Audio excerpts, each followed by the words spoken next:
Quando o Dr. Oliver entrou no quarto, sua voz era firme, mas carregava um peso que eu jamais esqueceria. Ele me disse que eu tinha AIDS, que meus órgãos estavam falhando um a um e que não havia mais nada a fazer. Pediu que eu chamasse meus pais para que tomassem decisões difíceis em meu nome, aquelas que definem o limite entre a vida e a morte. Falou algo sobre minha mente, sobre pertencer a ele para sempre. Naquele instante, tudo escureceu. Não era apenas a ausência de luz, mas uma escuridão tão densa que eu não enxergava nem mesmo o que estava diante dos meus olhos. Foi como ser arrastado para um abismo sem fim. E então, as visões começaram. Memórias da minha vida, cenas do passado, vozes gritando socorro. Me ajude, como se estivessem presas em um pesadelo sem saída. Era uma agonia física, uma tortura que me rasgava por dentro. Algo me puxava, me arranhava, me golpeava sem piedade. Eu sentia cada ataque como se fosse real, como se mãos invisíveis me arrastassem para um lugar de sofrimento eterno. No meio daquele caos, só consegui dizer uma palavra: Jesus. E então, uma voz suave e poderosa respondeu: estou aqui. Hoje, estou aqui para contar essa história. Meu nome é Mark, e desde muito cedo conheci o poder da fé. Nasci em 1975, em uma família profundamente ligada à Igreja Católica. Meus pais e meus irmãos mais velhos viviam imersos nesse mundo, até que, no mesmo ano em que nasci, algo extraordinário aconteceu. Eles foram tocados pelo movimento Querazenacha, um período em que o Espírito Santo se manifestava com uma força avassaladora, transformando igrejas e vidas. Cresci nesse ambiente, viajando para onde quer que o mover de Deus estivesse acontecendo.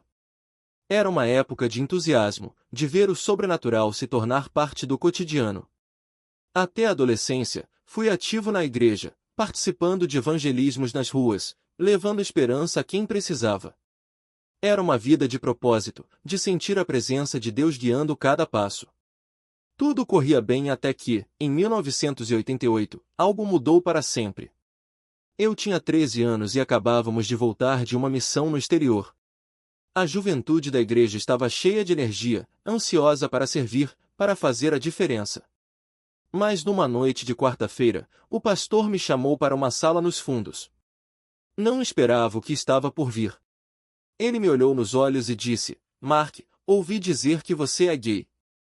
Aquela palavra era estranha para mim. Nunca tinha ouvido nada parecido em casa, nunca tinha parado para pensar no que significava. Mas o que veio depois foi ainda pior.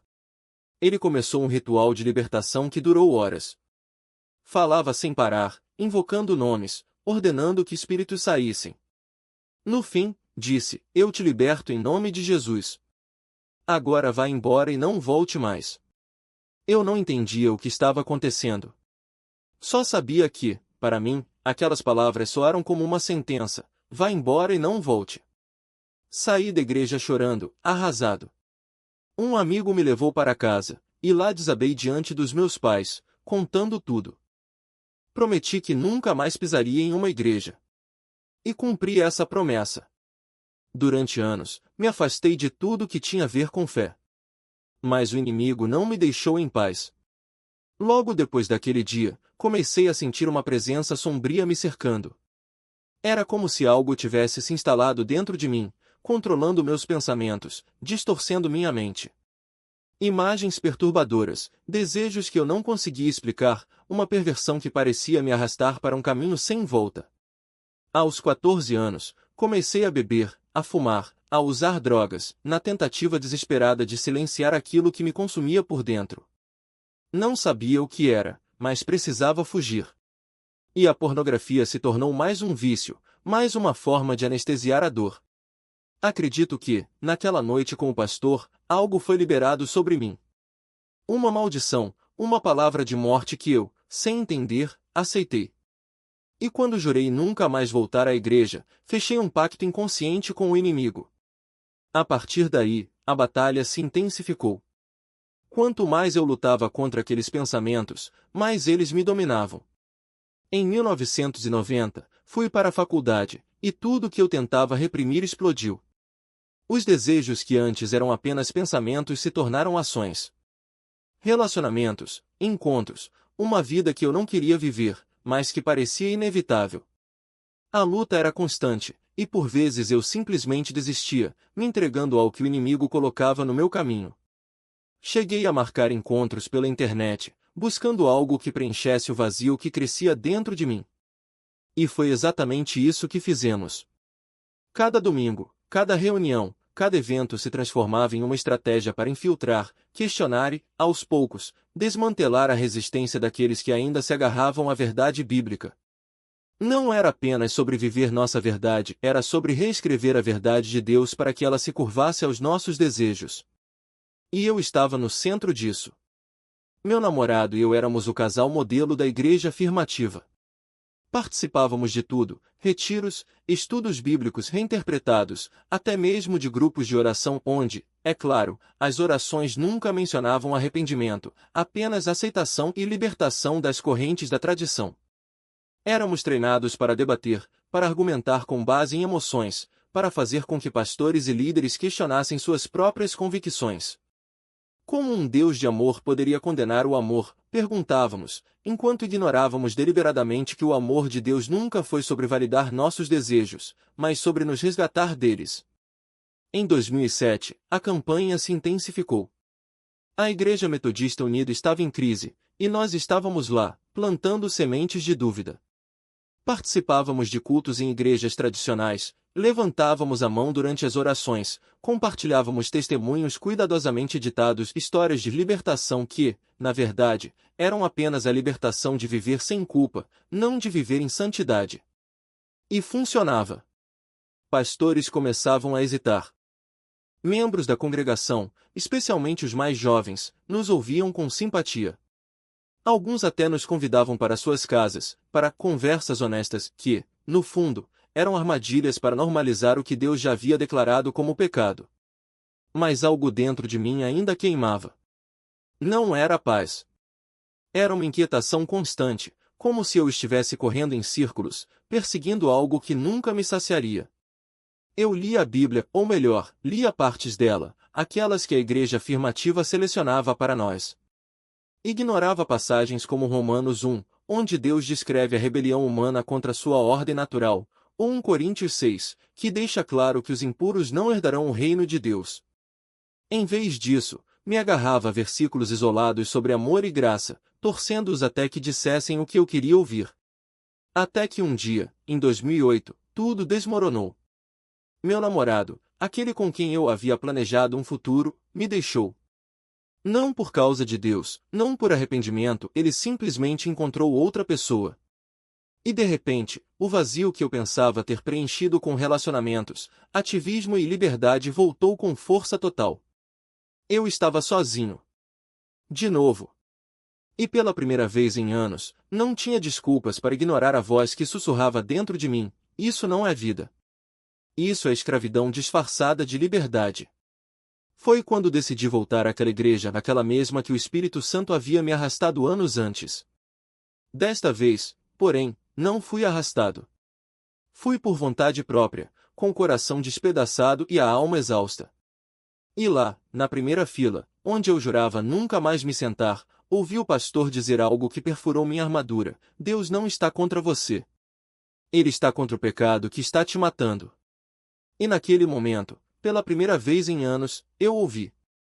Não as palavras distorcidas da igreja afirmativa, não os argumentos dos ativistas, não as justificativas que eu havia construído para viver como queria. Ouvi a verdade. E ela doeu. Doeu porque eu sabia que teria que escolher. Não entre Deus e o pecado, isso já estava claro. Mas entre a facilidade de continuar mentindo para mim mesmo e a dor de finalmente me render ao que ele sempre quis para mim, liberdade verdadeira. E foi ali, naquele banco, que entendi que a graça não era uma licença para pecar, mas um convite para ser transformado. E pela primeira vez em muito tempo, eu disse sim. Não há uma vida perfeita. Não há uma jornada sem lutas. Mas há uma vida onde o pecado não teria mais a última palavra. Batalha sendo travada sobre mim. De um lado, a escuridão sussurrando que eu já estava perdido, que meu corpo era apenas um campo de derrota, que a morte já havia marcado seu território em mim. Do outro, a luz, firme, inabalável, que não vinha de mim, mas através dos meus pais, dos meus irmãos, de cada voz que se levantava em oração. Eles não pediam a Deus que me curasse. Eles declaravam que ele já havia curado. Não suplicavam por misericórdia. Exigiam que a justiça do céu se manifestasse, porque sabiam que o sangue de Jesus não era um pedido tímido, mas um decreto. E então, no 22º dia, algo mudou. Não foi um milagre barulhento, com trombetas ou relâmpagos. Foi mais como o amanhecer depois de uma noite interminável, lento, silencioso, mas inevitável. Primeiro, senti o peso da escuridão se desprender, como se mãos invisíveis estivessem arrancando as correntes que me prendiam ao medo. Depois, veio o som fraco, quase imperceptível da minha própria respiração. Não era o ar entrando pelos tubos, mas o meu corpo querendo respirar. E então, como se alguém tivesse acendido uma lâmpada dentro de mim, abri os olhos. A primeira coisa que vi foi o rosto da minha mãe. Ela não chorava. Não sorria.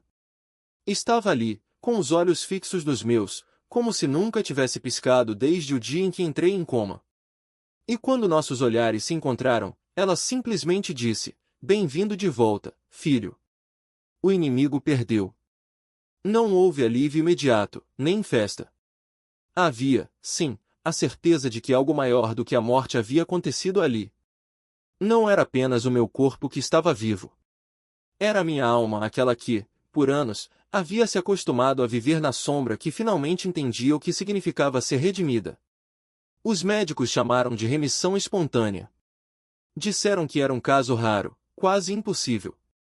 Mas eu sabia a verdade. Não era a ciência. Era a guerra. E o céu havia vencido. Quando me tiraram do suporte de vida, não foi apenas o ar que voltou aos meus pulmões. Foi a convicção de que, se Deus havia me trazido de volta da beira do abismo, não era para que eu voltasse à mesma vida de antes. Era para que eu vivesse diferente.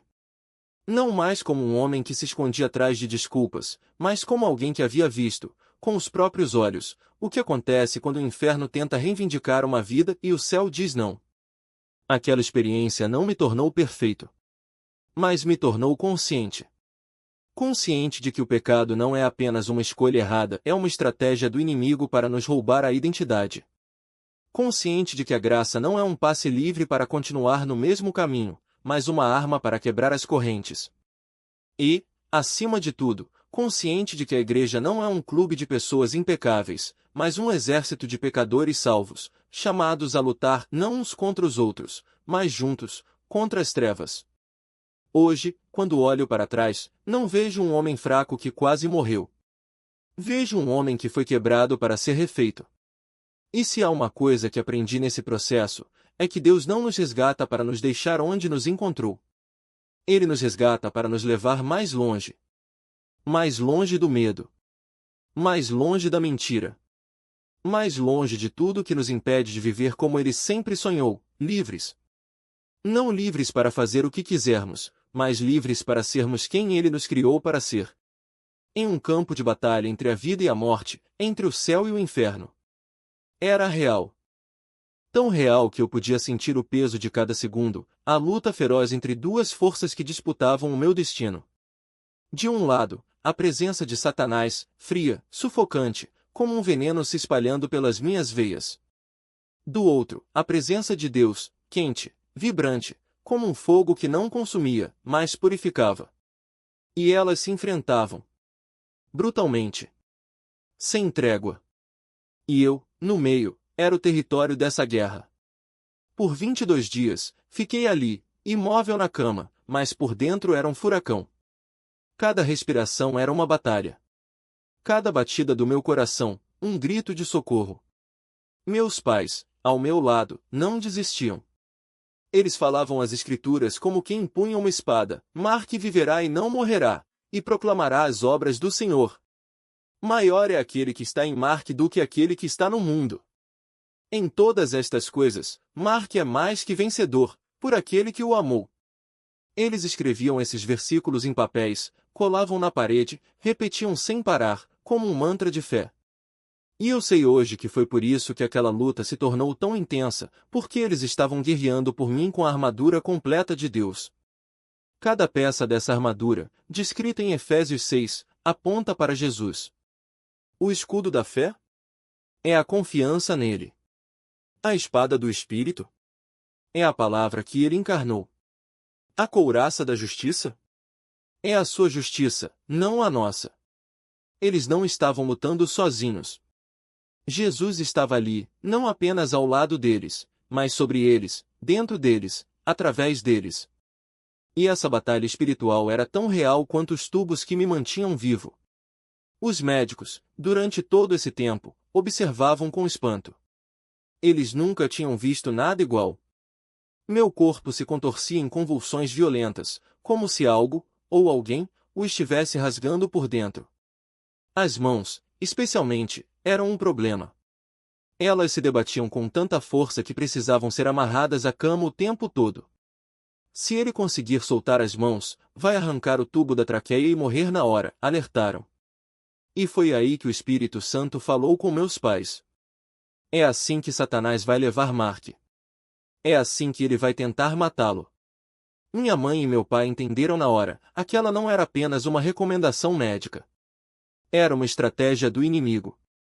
E meu pai, que nunca mais saiu do meu lado depois disso, ficou ali, vigiando. Ele sabia que cada detalhe importava. E então, naquela noite de 22 de março de 2008, algo aconteceu. Uma enfermeira entrou no quarto e, sem aviso, soltou minhas mãos.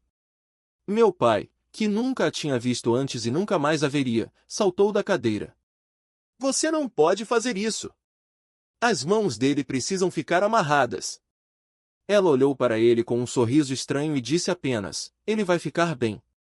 E saiu. Meu pai correu atrás dela, desesperado, mas quando voltou, eu já tinha arrancado o tubo da garganta. Foi um ato involuntário, um reflexo do meu corpo em agonia. Mas eu vi. Vi o momento exato em que a escuridão me engoliu. Não era mais o quarto do hospital. Era um abismo.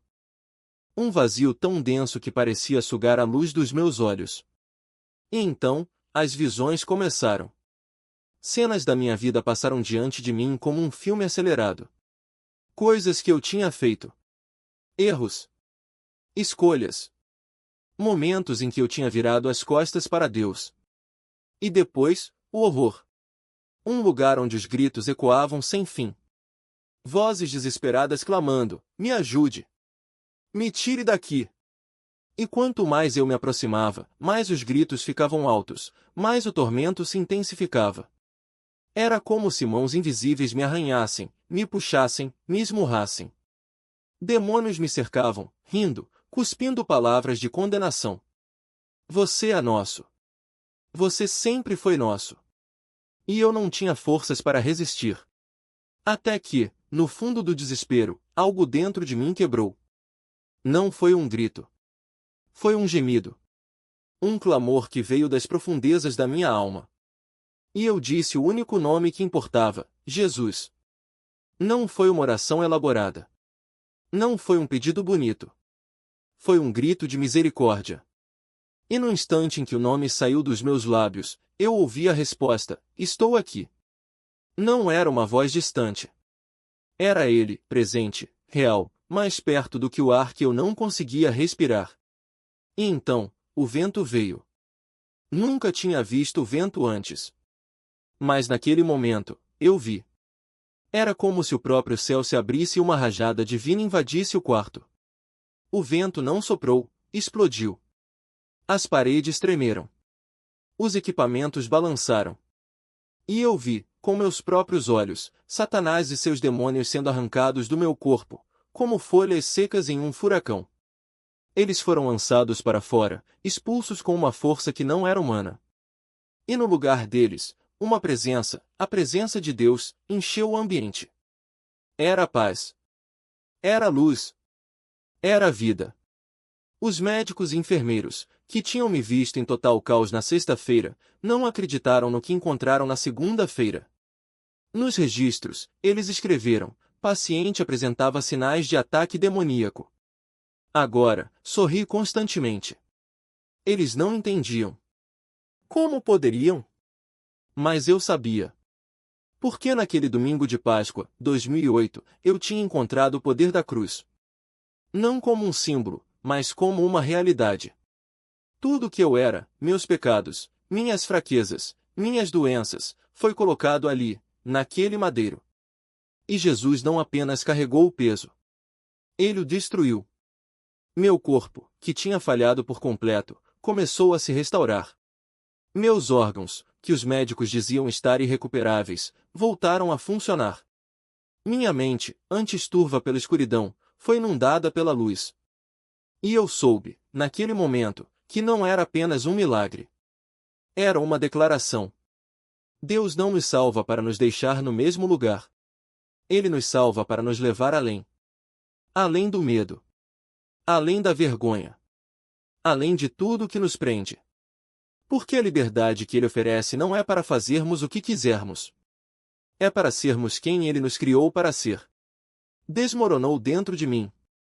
Minhas forças se esvaíram, meus pulmões pararam de responder, meus rins entraram em colapso, e meu coração, antes tão cheio de rebeldia, agora batia apenas por um fio. Durante aqueles 22 minutos em que a morte me reivindicou, 22 minutos em que os monitores gritaram em silêncio, em que os médicos declararam o fim, algo além da medicina aconteceu. Algo que não pode ser explicado por protocolos ou estatísticas. Porque quando o vento do Espírito invadiu aquela UTI, quando ele soprou sobre o meu corpo quebrado, Satanás não teve escolha senão recuar. E em um instante, tudo mudou. Cada órgão, antes condenado, voltou a pulsar. Cada célula, antes marcada pela doença, foi restaurada. E eu? Eu não apenas voltei à vida, eu fui recriado. Passei uma semana na UTI, testemunhando o impossível se tornar realidade, até ser transferido para a reabilitação. E ali, dia após dia, a força retornava. Mas não era apenas o corpo que se recuperava. Era a alma. Porque naquele momento de rendição total, quando parei de lutar contra Deus e deixei que Ele tomasse o controle, algo dentro de mim se quebrou para sempre. E então, pela primeira vez, ouvi sua voz com clareza. O Espírito Santo não sussurrou promessas vagas. Ele falou com autoridade: você se casará com aquela mulher. Aquela que você conhece como amiga. E eu soube, no fundo do meu ser, que era verdade. Porque quando Deus fala, Ele não apenas anuncia, Ele cumpre. Em junho de 2008, após 3 meses entre hospitais e reabilitação, deixei para trás as máquinas, os tubos, a sombra da morte. E em novembro daquele mesmo ano, diante de Deus e dos homens, casei-me com Beth. Não por acaso. Não por coincidência. Mas porque o Senhor havia traçado um caminho onde antes só havia ruínas. Hoje, servimos juntos, sem reservas. Porque entendemos que a graça não é um prêmio para os perfeitos, é um convite para os quebrantados. E meu chamado? É alcançar aqueles que, como eu um dia estive, estão presos em cadeias que o mundo diz serem inquebráveis.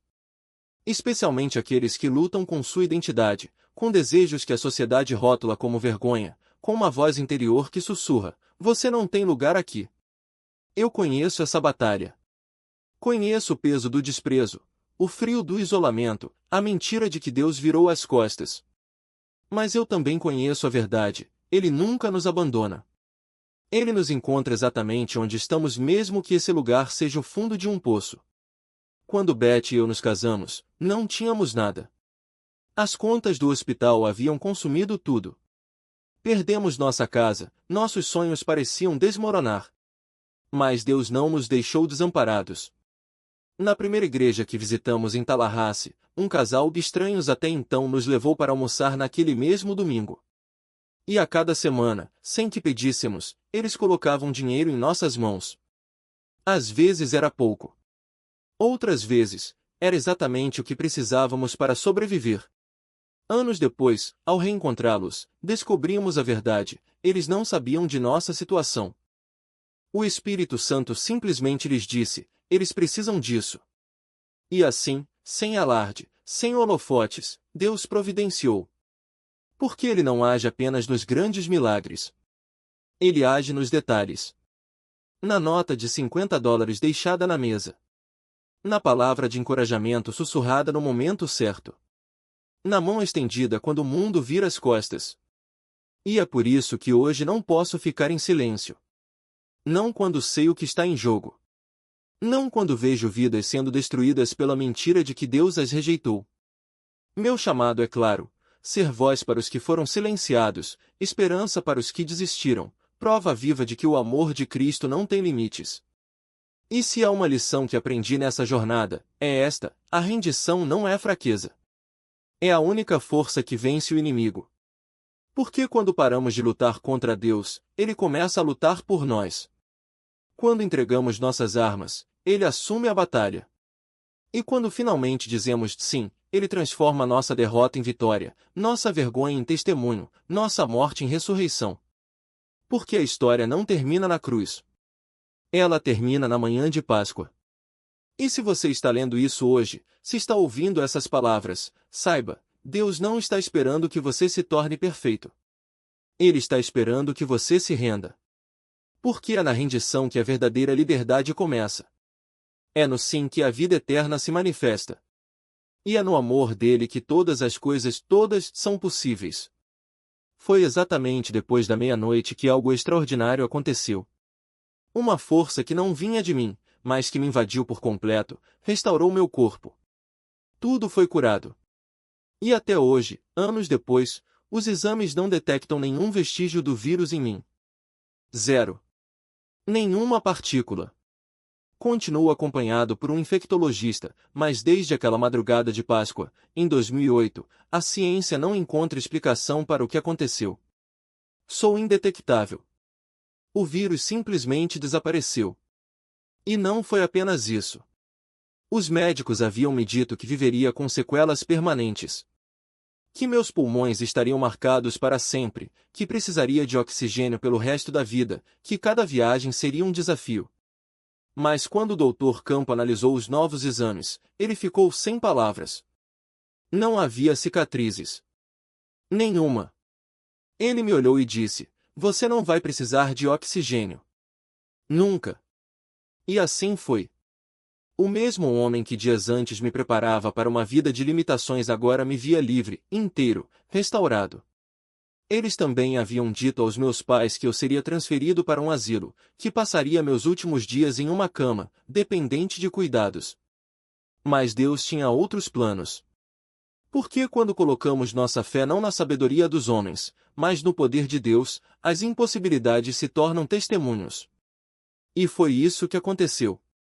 Não foi a medicina que me curou. Foi o toque do alto.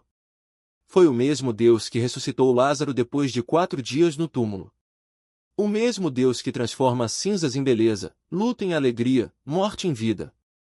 Por anos, carreguei meu testemunho em silêncio. A vergonha do passado me prendia, como uma pedra pesada sobre o peito. Até que, em 2018, durante um momento de devoção, ouvi uma palavra que mudou tudo. Um homem falava sobre Lázaro, sobre como Jesus chegou ao túmulo e ordenou: "Tirem a pedra." E então, Lázaro saiu. E ele disse: "Alguns de vocês têm pedras diante de suas histórias. Pedras de medo, de vergonha, de dor. É hora de removê-las. É hora de sair do túmulo e contar o que Deus fez." Naquele instante, o Espírito Santo falou ao meu coração: "Eu não te tirei da morte para que você ficasse calado. Eu não te arranquei do inferno para que você escondesse a minha glória.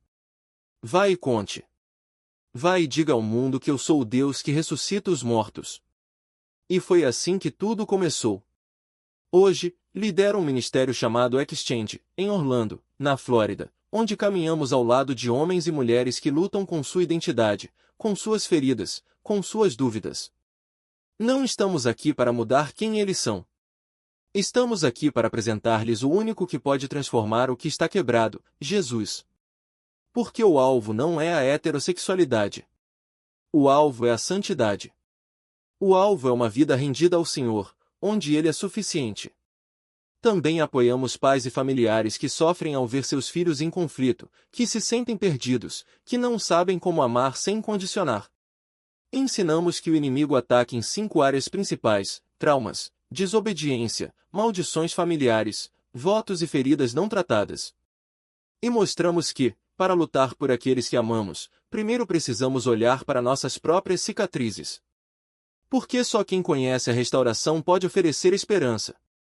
Nosso ministério se baseia em 3 pilares: consistência, compaixão e completude. Somos consistentes na verdade da palavra, sem abrir mão do amor. Somos compassivos, porque sabemos que muitos foram feridos pela igreja, rejeitados em nome de Deus. E somos completos, porque entendemos que a transformação não vem de nós, mas do Espírito Santo. Podemos jejuar, orar, chorar, mas só Ele pode mudar corações. Hoje, nosso alcance é global. Temos grupos presenciais e online, onde pessoas de diferentes países se reúnem para compartilhar suas lutas, suas dores e, acima de tudo, suas vitórias. Porque não importa o tamanho do túmulo em que você está. Se Jesus disser sai para fora, até as pedras mais pesadas serão removidas. E se você está lendo isso hoje, saiba, Deus não está esperando que você tenha todas as respostas. Ele está esperando que você diga sim. Que você permita que Ele remova as pedras do seu passado, que Ele cure suas feridas, que Ele escreva uma nova história com as cinzas da sua vida. Porque Ele não te salvou para que você vivesse escondido. Ele te salvou para que você brilhe. Para que você conte ao mundo que, com Deus, até o impossível se torna possível. E se hoje é o dia em que você decide não carregar mais esse peso sozinho? Porque a verdade é que você não precisa. Jesus não veio para que você vivesse uma vida de migalhas de esperança, mas para que você experimentasse a plenitude do seu amor, um amor que não desiste, não se cansa, não te abandona nos vales mais escuros. Um amor que transforma o eu não consigo em ele já venceu. Olhe ao seu redor. Talvez você esteja cercado por vozes que dizem que sua situação é irreversível, que suas feridas são profundas demais, que seu passado é grande demais para ser superado. Mas eu te digo, essas vozes não conhecem o poder de um Deus que ressuscita mortos, que transforma a água em vinho, que faz o mar se abrir. Se Ele fez isso por outros, por que não faria por você? A única pergunta que importa é: você está disposto a deixar que Ele faça? Não espere até se sentir forte o suficiente. Não espere até ter todas as respostas. Chegue como você está, quebrado, cansado, duvidando, e deixe que Ele comece a reconstruir. Porque a liberdade não é algo que você conquista sozinho, é algo que Ele já comprou para você na cruz. E hoje, agora mesmo, Ele está estendendo a mão e dizendo: vem. Eu tenho algo melhor para você. E se você está assistindo isso e sente que não há mais saída, eu quero que saiba, há pessoas ao seu redor que não estão aqui para julgar, mas para caminhar ao seu lado. Não é fraqueza pedir ajuda, é coragem reconhecer que você não precisa lutar sozinho. Há comunidades, há braços abertos, há um Deus que nunca te soltou, mesmo quando você achou que Ele tinha se esquecido de você. Então, neste momento, eu te convido, feche os olhos, respire fundo e diga em seu coração: Jesus, eu preciso de Ti. Eu não sei como, mas eu escolho confiar. Vem e faz em mim o que só Tu podes fazer. Porque quando você dá esse passo, algo sobrenatural acontece. As correntes começam a se quebrar, as portas se abrem, e o que parecia impossível se torna o início de uma nova história. E para aqueles que já conhecem essa liberdade, que já experimentaram esse amor transformador, não guarde isso só para você. Há alguém ao seu lado que precisa ouvir que há esperança. Que precisa ver, através da sua vida, que Deus ainda está no negócio de fazer milagres. Então, levante-se. Fale. Compartilhe. Porque o mundo precisa de pessoas que não apenas conhecem a verdade, mas que vivem como se ela fosse real, porque ela é, Senhor, nós te agradecemos neste momento. Agradecemos porque Tu és fiel, mesmo quando nós não somos. Agradecemos porque Tu enxergas o que ninguém mais vê, o potencial, a força, a beleza escondida em cada coração que clama por Ti. Então, hoje, nós declaramos sobre cada pessoa que está assistindo, que o Teu Espírito venha como um rio, lavando toda a dor, toda a vergonha, toda a dúvida. Que cada ferida seja tocada, cada cadeia seja quebrada, cada lágrima seja enxugada. E que, a partir de hoje, elas saibam, sem sombra de dúvida, que não estão sozinhas. Nós pedimos, Senhor, que levantes um exército de pessoas que não têm medo de viver a verdade, que não se envergonham do teu nome, que estão dispostas a ser luz em meio às trevas. Que cada um aqui seja um instrumento nas tuas mãos, levando esperança, amor e liberdade aonde quer que forem. E que, ao final de tudo, o mundo veja e saiba, só Jesus transforma. Só Jesus salva. Só Jesus satisfaz. Em teu nome poderoso, o nome que está acima de todo nome, nós oramos. Amém. Amém.